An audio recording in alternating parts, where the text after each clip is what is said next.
Bonjour, je suis Anna Miguel et c'est une leçon destinée à des élèves sur l'anatomie et physiologie de la rétine. On veut discuter l'anatomie surtout, un peu la physiologie de la rétine et notamment la rétine dans le globe oculaire. Donc la première structure est la cornée, puis on voit la chambre antérieure à la pupille, la troisième est le cristallin, la quatrième est l'iris, la cinquième est le corps ciliaire, sixième sclère, septième choroïde richement vascularisé, huitième rétine, c'est le but aujourd'hui de cette petite leçon, et neuvième, c'est une partie de la rétine, plus concrètement les photorécepteurs, et la dixième, c'est le nerf optique. Donc la rétine est une membrane délicate, transparente, qui va tapisser la surface interne du globe. Elle va se situer entre le corps vitré, que c'est le gel transparent à l'intérieur du globe oculaire, et la choroïde, qui est une couche richement vascularisée. La rétine est un tissu très complexe et neurosensoriel, ça veut dire qu'elle va transformer les rayons lumineux en un message électrique avec activation neuronale en flux nerveux qui va convier un message au cerveau qui va après l'interpréter et transformer en image. La couleur est rose à jaune, en sachant que c'est jaune dans la macula. C'est pour ça que ça s'appelle macula lutea, qui a des pigments xanthophiles, donc qui donnent une couleur plus jaunâtre. Elle a plusieurs cellules, plusieurs types de cellules, notamment des cellules épithéliales, des neurones, des cellules gliales de support et des photorécepteurs qui sont des neurones. La rétine a aussi une double vascularisation, en interne par l'artère centrale de la rétine et la partie extérieure par la choriocapillaire.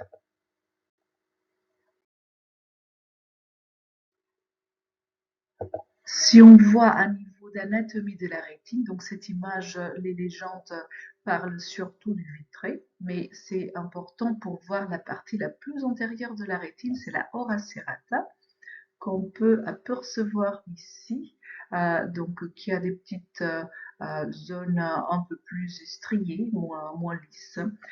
C'est une zone rudimentaire qui n'a aucun photorécepteur, donc aucune vision.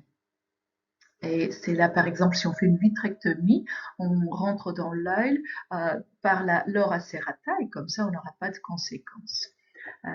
La portion la plus postérieure, c'est à côté de la papille optique qui mesure 1,5 mm de diamètre.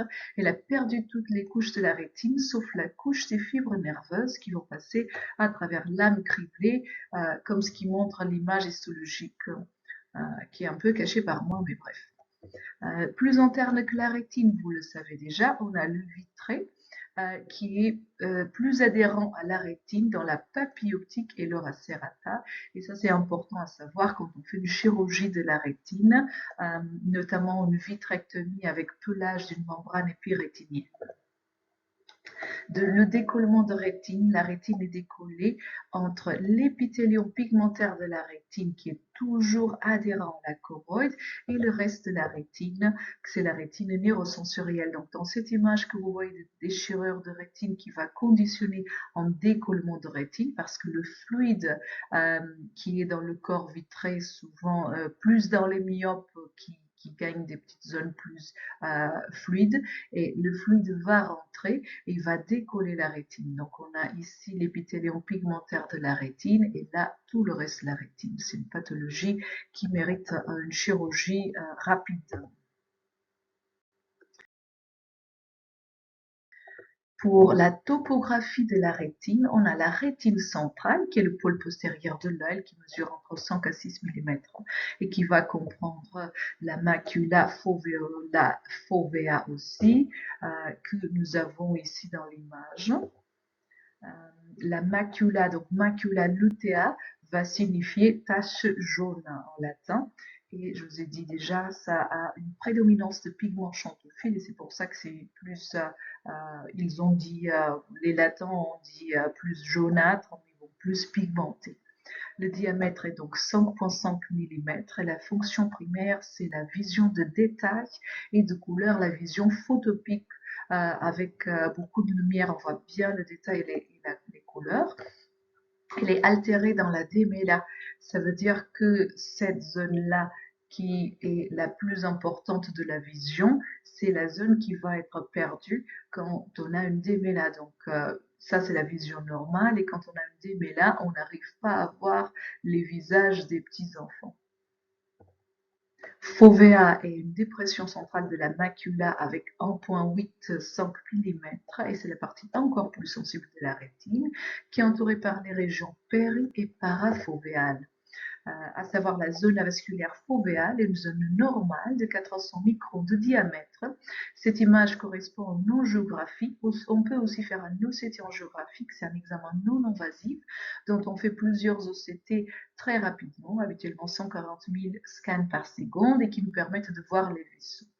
Cette image est donc une image d'angiographie, on voit les vaisseaux de la macula et on voit que cette zone-là est toute noire, donc c'est la zone avasculaire fovéale.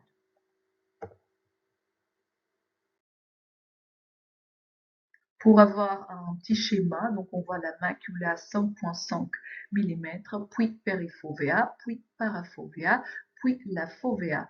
Et la foveola qui va mesurer 0,35 mm et au centre de la fovea, et le umbo est vraiment la toute petite dépression au centre. On a aussi le clivus qui est cette zone qui est un petit peu plus inclinée de la fovea.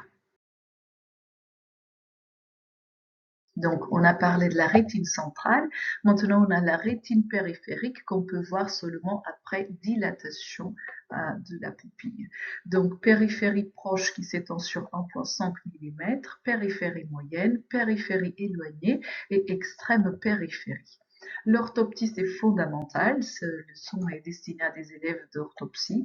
Et donc, l'orthoptie, c'est fondamental pour nous préparer les patients en préconsultation, entre plein d'autres choses. Donc, il faut dilater toujours si on a des photopsies, myodésepsies récentes, baisse de vision non expliquée, etc. On a des rétinographies non midriatiques qui nous permettent de voir la périphérie sans besoin de dilater, donc comme on a cette image du Clarus de Zeiss. Et il faut savoir, on a une exception, ne pas dilater si on a un angle fermé, parce qu'on a le risque d'avoir un glaucome aigu, à angle fermé.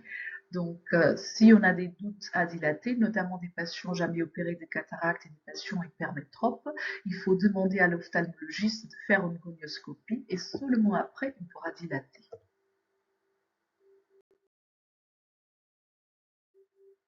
Donc, par exemple, ici, on a une image d'une rétinographie qui a une lésion. Et vous pouvez la voir, elle est très discrète, mais en effet, une déchirure de rétine. Donc, il faut faire absolument en urgence en laser. Donc, vous voyez les marques blanches, ça veut dire que c'est un laser récent pour éviter d'avoir ça. Ça, c'est un décollement de rétine, donc à opérer en urgence. Celui-là est macula on, donc toute urgence.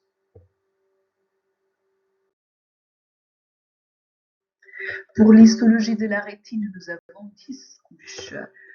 Donc, on a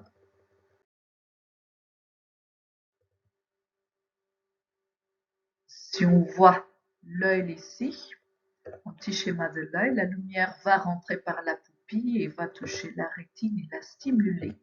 Et si on voit un beaucoup plus grand, on voit effectivement les 10 couches. Donc la première, je vais commencer de externe pour interne. Donc nous avons en bas l'extérieur de l'œil, ce qui correspond à la choroïde, puis à la sclère, et à l'intérieur, ici en haut, c'est l'intérieur de l'œil, ce qui correspond au corps vitré, et la lumière va traverser toute cette zone-là de la rétine. Donc on va commencer par l'épithélium pigmentaire de la rétine, ce sont des cellules hexagonales, puis on a la couche de photorécepteurs, nous voyons ici des cônes et des bâtonnets. Puis on a la membrane limitante externe ici en vert qui est formée par les pieds des cellules de Müller, ces cellules jaunes là de soutien, de support. En quatrième, la couche externe nucléaire, qui sont les nuclés des photorécepteurs, puis la couche plexiforme externe, puis la couche nucléaire interne, puis la couche plexiforme interne. Donc, ça commence par nucléaire externe, puis plexiforme externe, puis nucléaire et plexiforme interne. Après, c'est la couche des cellules ganglionnaires et les respectives axones avec la couche des fibres nerveuses. Finalement, on a la membrane limitante interne, c'est la partie qu'on va souvent appeler quand on a une membrane épirétinienne. Voilà les 10 couches, c'est la notion importante. La macula est une exception. Donc, comme vous voyez au début, c'est plus épais, mais la zone de la fovea, on a beaucoup moins de couches. Et notamment, on a ici, donc évidemment, l'épithélium pigmentaire de la rétine, mais la couche des photorécepteurs, donc la fovea, n'a pas de bâtonnets, elle a seulement des cônes. Elle n'a même pas de cônes bleus, elle a seulement les cônes verts et rouges. Et vous allez voir qu'ils sont tous petits, un petit peu accroupis ici. Euh, Ici, les photorécepteurs tous ensemble, tous les uns sur les autres. Donc, pour vous aider à mémoriser cette zone-là, voici des gens les uns sur les autres et vous allez les imaginer avec des t-shirts verts et rouges et pas de t-shirt bleu parce qu'on n'a pas de cône bleu dans la fovea. Il est important de voir plusieurs cônes sur cette zone parce qu'on veut avoir le maximum de la vision sur la fovea. Donc, c'est pour ça qu'ils sont tous accroupis. Maintenant, en parlant un petit peu plus de chaque couche elle-même, commençons par l'extérieur avec l'épithélium pigmentaire de la rétine, une seule couche de cellules hexagonales qui sont connectées entre elles par des zonules occludens et zonules adherens. Ça va former une barrière.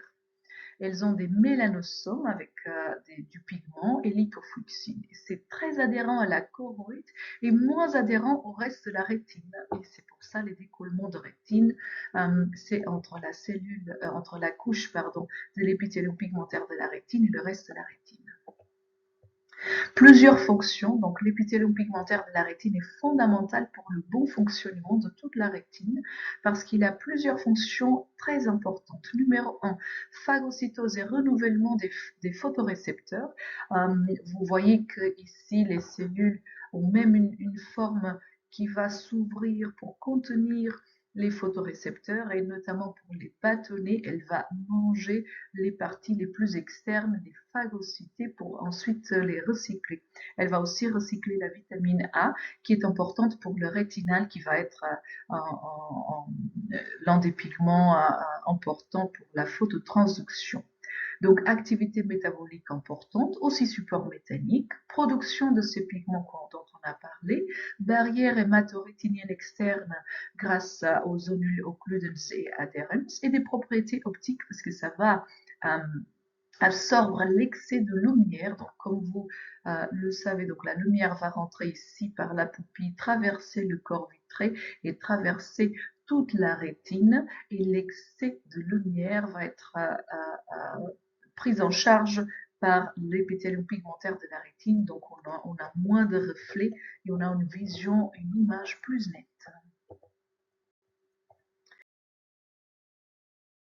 La couche des photorécepteurs est très très importante, donc ce sont des cellules neuronales polarisées. Polarisées, ça veut dire que chaque côté de la cellule est différente. Et si on observe ici les ovales orange, ça montre la partie du segment externe. Nous avons aussi la partie du segment interne et la partie synaptique qui est interne dans les photorécepteurs. La partie photosensible et donc la partie externe. La fonction, donc plusieurs fonctions, mais surtout liées à transformer la lumière en un flux nerveux pour nous donner la vision de détail, les formes, les couleurs. Il y a plusieurs différences entre les cônes et les bâtonnets.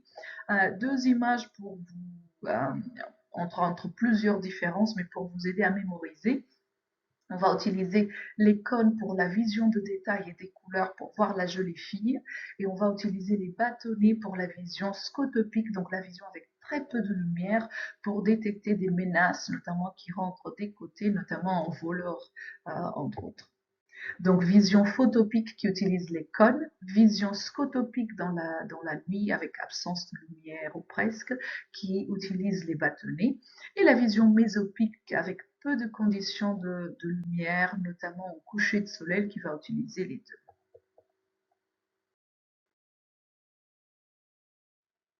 Donc, taille et forme, c'est sans doute une des différences des cônes et bâtonnets dans leur nom.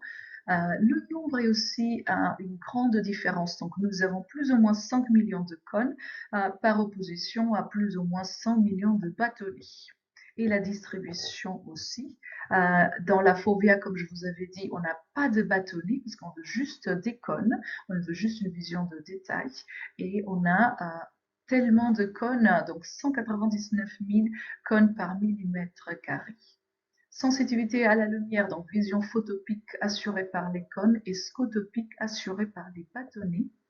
Et le pigment, c'est la rhodopsine dans les bâtonnets et iodopsine et plusieurs formes d'iodopsine dans les cônes. On a 3 cônes différentes, donc nous sommes des animaux trichromates. Nous avons des animaux monochromates. Nous avons les chiens et les chats, par exemple, sont bichromates. On a plusieurs oiseaux qui sont tétrachromates et plusieurs insectes, notamment des papillons, des abeilles, qui sont pentachromates. Voici les 3 cônes et les 3 sensibilités, donc tout le spectre électromagnétique. On a le cône bleu qui va être plus stimulé à 437 nanomètres, donc la zone bleue. Le vert qui va être surtout stimulé avec 533 nanomètres, donc vert, et le rouge qui va être surtout stimulé quand la lumière est à la longueur d'onde de 564 nanomètres. Ce papillon, en parlant de cône, il a au moins 15 photorécepteurs différents. Donc, il a une richesse visuelle, voire même les ultraviolets. Voici nos 3 cônes et ce qui est important aussi, c'est de faire un test d'Ishihara, toujours pour les, au moins une fois pour les garçons, pour les jeunes garçons, pour voir s'ils ne sont pas daltoniens. Le daltonisme a été donc découvert pour la première fois en 1799 par John Dalton, qui a publié pour ça, à ce respect, il était lui-même daltonien. Donc il faut faire, et pourquoi aux garçons? Parce que c'est il a une gène, c'est une maladie habituellement génétique, dont le gène récessif lié à l'X, dont ça veut dire que les hommes, ils ont le chromosome X et un Y, donc s'ils ont un gène affecté, ils seront forcément daltoniens. Et les femmes, si elles ont un gène affecté, elles ont l'autre X dont le gène est normal, donc elles ne seront pas affectées, mais elles seront porteuses. Donc c'est beaucoup plus fréquent dans les hommes, mais ça peut, on peut attendre aussi malheureusement plusieurs femmes. C'est pas si rare que ça. Et on a la définition, donc protanopie. Donc hier pour les leçons, Lucie a suggéré comme mémotechnique de penser de la droite du spectre rouge à la gauche pour aider à mémoriser la différence entre protanopie. Donc on commence en premier protanopie, donc c'est les cônes rouges qui sont absents et on ne peut pas voir les lumières, les spectres lumineux rouges. La deutéranopie de 2, donc numéro 2, deutéranopie, donc c'est le vert, et ça veut dire absence totale de fonctionnement des cônes verts. Et numéro 3, ça va être le tritanopie, absence des cônes bleus. Par exemple, la deutéranomalie, c'est le pigment vert qui va être muté, donc le cône est moins sensible à ce pigment. Donc protanopie, attente totale, protanomalie, attente partielle.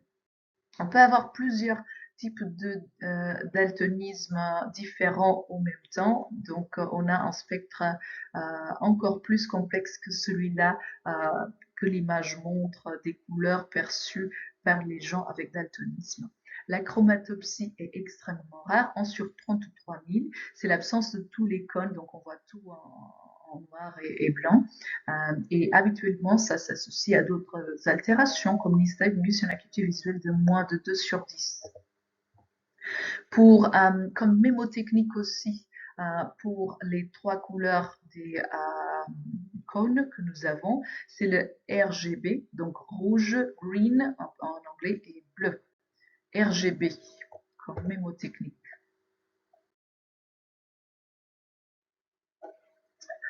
Donc nous avons parlé de la perception visuelle, mais comment est-ce qu'on voit 3D? Donc en fait, c'est que le cerveau, il va interpréter les 2 images qui sont légèrement différentes de chaque œil. Donc chaque œil va voir une image légèrement différente et selon cette différence, le cerveau va l'interpréter en 3D. Donc c'est la rétine, mais c'est surtout le cerveau qui va voir en 3D. Et la photochimie de la vision, la phototransduction, c'est le procès dont on transforme la lumière qui va stimuler les photorécepteurs, qui vont altérer ces pigments visuels avec la rhodopsine et la iodopsine, en utilisant la vitamine A qui va être liée au rétinal, une molécule importante pour ça. Donc le cis-rétinal, c'est la partie activée si on a lumière, et le transrétinal, c'est la partie inactive. Et donc on a le bleaching de rhodopsine. Donc après la lumière, le photorécepteur va être activé et il va empêcher d'être activé encore jusqu'à que la rhodopsine à son intérieur soit régénérée avec un processus très complexe. Donc, si nous avons un déficit en vitamine A, entre plusieurs altérations comme la tache de Bittot qu'on voit dans l'image en haut à gauche et plusieurs altérations de cornée, on a aussi un déficit de la vision nocturne parce qu'on a ce problème au niveau des photorécepteurs. Les photorécepteurs, quand il fait noir, donc l'image en haut, ils sont dépolarisés. Et donc on a du mouvement de sodium par exemple, mais s'il y a de la lumière, ils sont hyperpolarisés. Et normalement pour les autres neurones et les autres cellules, l'hyperpolarisation va inactiver la cellule, mais ici pour le photorécepteur, la hyperpolarisation va activer la cellule, va activer ce photorécepteur qui est le premier neurone des voies visuelles. Donc, photorécepteur, il est hyperpolarisé, c'est le premier neurone. Le deuxième neurone, c'est la cellule bipolaire. Bipolaire parce que ça a 2 pôles.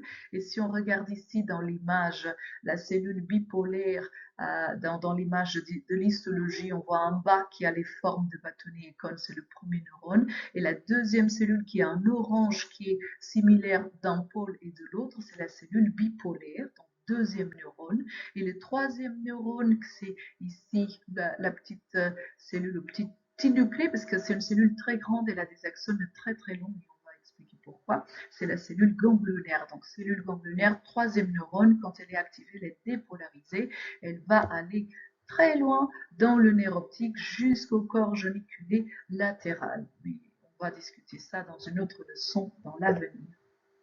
Donc, si on avait d'un côté pour les cônes le RGB comme mémotechnique, pour les 3 neurones des voies optiques, on a une petite différence. On n'a pas RGB, on a RBG. Donc, R de récepteur, c'est les photorécepteurs, B de cellules bipolaires et G de cellules ganglionnaires. Donc, on a une mémotechnique similaire pour comprendre quels sont les neurones des voies optiques et quels sont les neurones, quels sont les cônes dans la rétine, dans l'humain.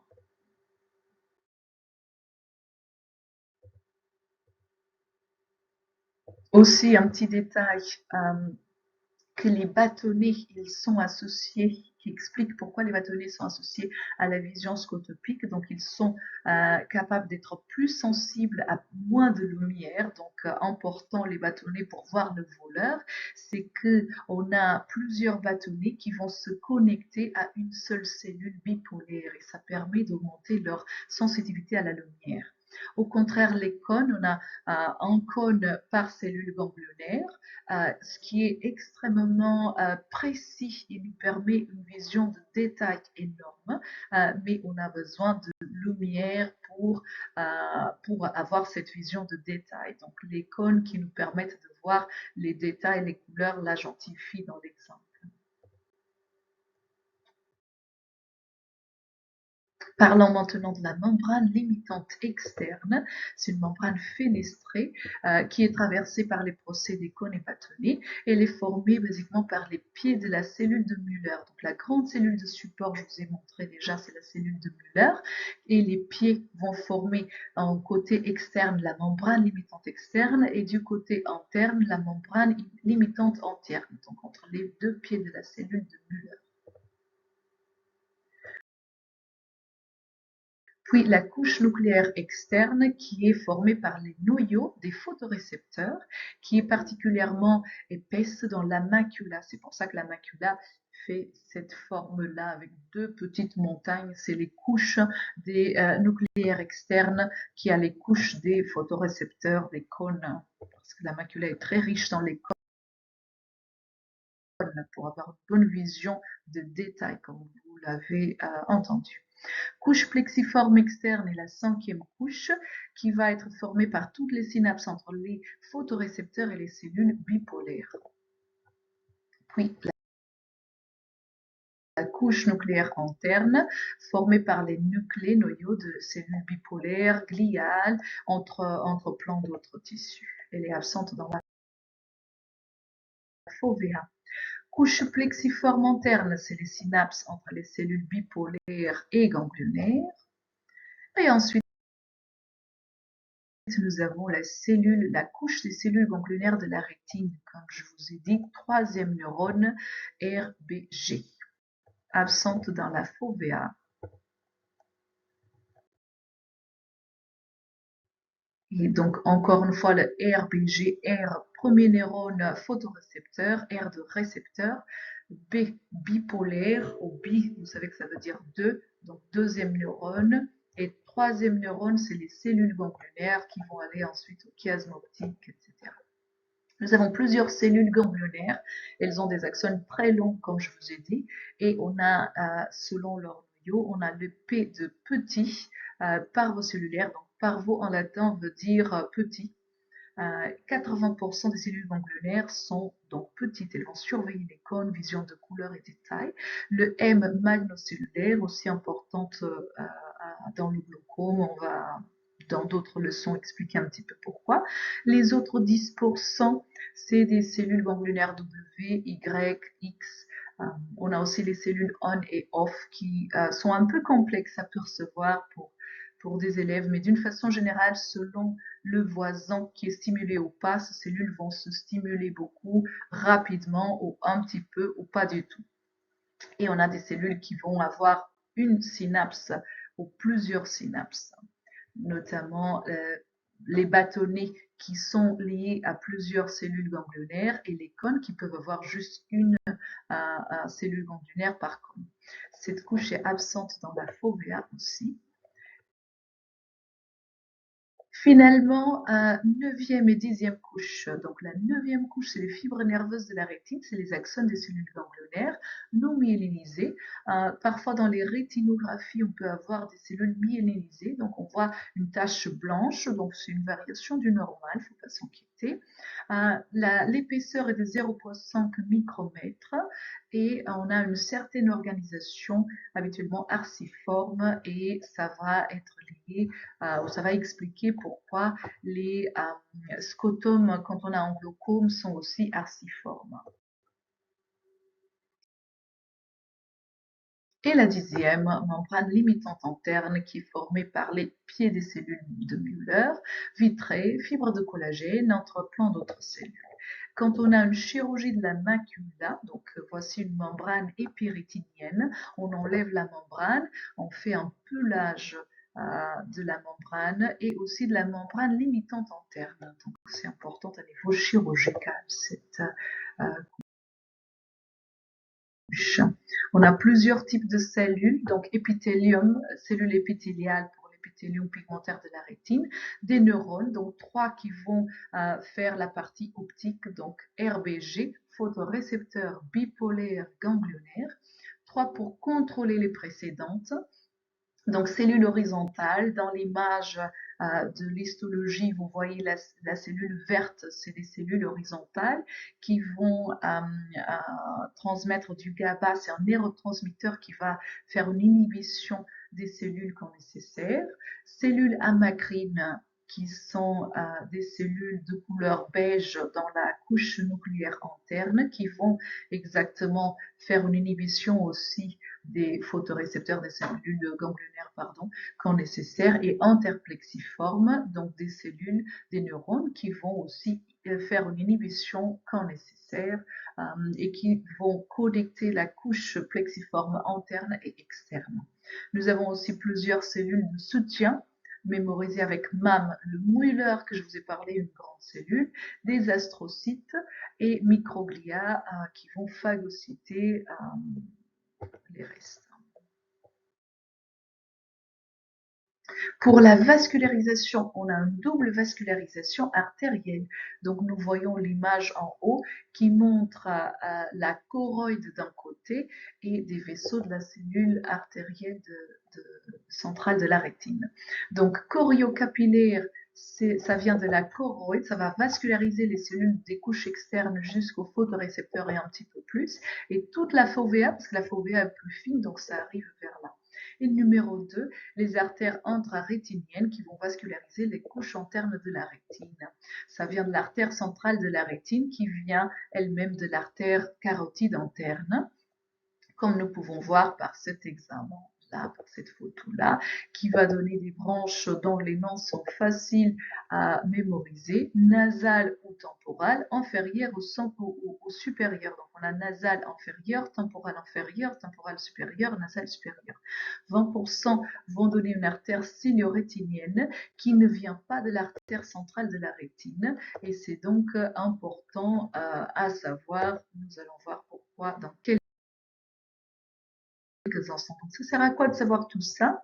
Ça sert à identifier ou à expliquer pourquoi, quand on a une occlusion de l'artère centrale de la rétine, donc c'est cette image-là, et nous avons toute la rétine qui est blanche, on a aussi un édème du nerf optique, un édème papillaire, donc vous voyez les pores, les limites sont moins définies, donc tout est blanc, sauf la macula, la fovea qui est rouge, donc on appelle ça la macula en série. Donc occlusion de l'artère centrale de la rétine, une baisse de vision subite et actuellement irréversible, provoquée par des emboles qui vont faire boucher l'artère centrale de la rétine. C'est rare, mais vous voyez, toute la rétine est ischémique parce que l'artère centrale de la rétine n'arrive plus à le vasculariser, sauf la macula en série. Donc vous imaginez deux belles séries ici pour comprendre mieux cette image.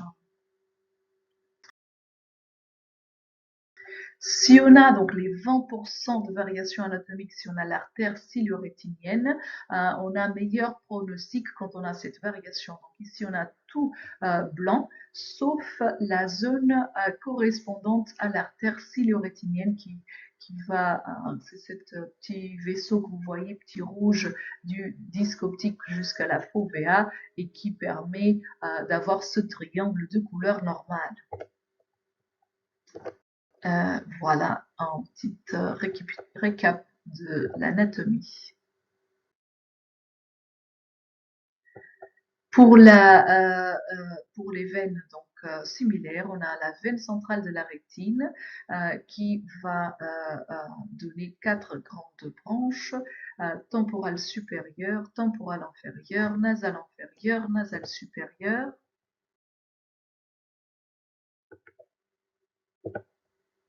L'aspect d'une thrombose veineuse est bien différent de celui d'une occlusion de l'artère centrale de la rétine. Il est important de savoir pour toujours, les Anglais l'appellent blood and storm, donc la tempête et le sang. Et ça, c'est une thrombose donc en haut centrale de la rétine et en bas de la branche veineuse, donc ça c'est la temporale supérieure. Petit quiz pour terminer. Numéro 1, on a la cornée. Numéro 2, chambre antérieure pupille. Numéro 3, cristallin. Numéro 4, iris. Numéro 5, corps ciliaire.